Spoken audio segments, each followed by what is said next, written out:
నిన్న ఈరోజు జరిగిన పరిణామాలు, నా చుట్టూరా తరుగుతున్నటువంటి విమర్శలు, వాటన్నిటికీ క్లుప్తంగా సమాధానం చెప్పే ప్రయత్నం చేస్తాను. మొదటిది ఏమిటంటే లడ్డు వ్యవహారం, కల్తీ వ్యవహారం. మాంసం కొవ్వు, పంది కొవ్వు కలిసిందని చంద్రబాబు నాయుడు గారు అన్నారు. విచారణలో కలవలేదనేది వాస్తవం వచ్చింది. దీన్ని పురస్కరించుకొని మేము సమాధానాలు చెప్పే ప్రయత్నం చేస్తున్నాం. దానికి వాళ్ళు సమాధానాలు చెప్పే ప్రయత్నం చేస్తున్నారు. అన్నెసరీగా చట్ట వ్యతిరేకంగా మాజీ ముఖ్యమంత్రి బొమ్మలు వేసి ఫ్లెక్సీలు కట్టారు చట్ట వ్యతిరేకంగా. నేను నిన్న ఫ్లెక్సీ దగ్గరికి వెళ్ళాను. చించేయచ్చుగా, ఎవరు లేరు అక్కడ. ఎవరు ఉన్నారా? మీరందరూ ఉన్నారుగా, ఎవరు లేరు. చించేయచ్చుగా. చించేయటం ధర్మం కాదని భావించాను. అయ్యా, ఇది కట్టడం తప్పు, చట్ట వ్యతిరేకం, మీరు దయచేసి తీసేయండి 24 అవర్స్లో, లేకపోతే మేమే వచ్చి తీస్తాము అని చెప్పాం. ఇది సాంప్రదాయమా, గౌరవమా కాదా? నా పెద్ద మనిషి తరహాగా నా గౌరవాన్ని కాపాడుకుంటూ, ఎదుటి పార్టీని గౌరవిస్తూ ఇలాంటి ఫ్లెక్సీలు కట్టడం తప్పని చెప్పేటటువంటి ప్రయత్నం చేశాను.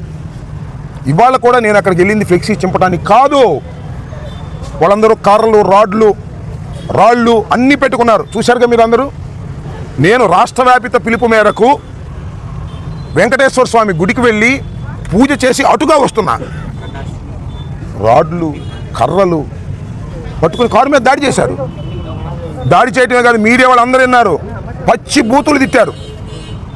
నన్ను ఎంఐక్క బూతులు తిట్టారు, జగన్ గారిని బూతులు తిట్టారు.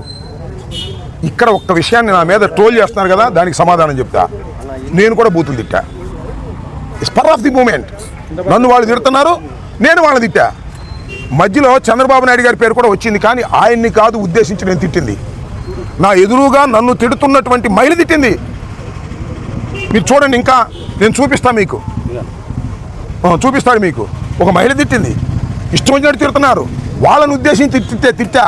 దమ్ముంటే చంద్రబాబు నువ్వు రమ్మన్నా. ఇది కలిసింది అంతే తప్ప ఈ ముఖ్యమంత్రి చంద్రబాబు నాయుడు గారిని ప్రజలు ఎన్నుకున్నారు. ఆయన అలా బూతులు తిట్టాలనే ఉద్దేశమైన అది కాదు. ఇదిగో చూడండి, ఎంత చూపిస్తారు, మీరు ఎతికితే దొరుకుతాయి. అది నా ఉద్దేశం కాదు. అయినా నేను భావిస్తుంది ఏంటంటే, అయినా ఈవెన్ దెన్ చంద్రబాబు నాయుడు గారిని కాకపోయినా నన్ను తిడుతున్న వాళ్ళని కూడా నేను పెద్ద నాయకుని అలా తిట్టి ఉండాల్సింది కాదు. కానీ ఇది స్పర్ ఆఫ్ మూమెంట్. నా మీద రాళ్ళు పడుతున్నాయి, నా మీద కర్రలు పడుతున్నాయి, నా డోర్ పగలదీస్తున్నారు, కొడుతున్నారు. దిగుదామంటే పోలీసులు అడ్డం వచ్చారు. అప్పుడు బయటకు వచ్చి నేను మాట్లాడిన మాట వాస్తవం. అది కూడా ఈ వయసులో ఇంత పెద్ద నాయకుడిగా ఉన్నవాడిని మాట్లాడుకోకుండా ఉండవలసింది నిజమే. కానీ స్పర్ ఆఫ్ ది మూమెంట్.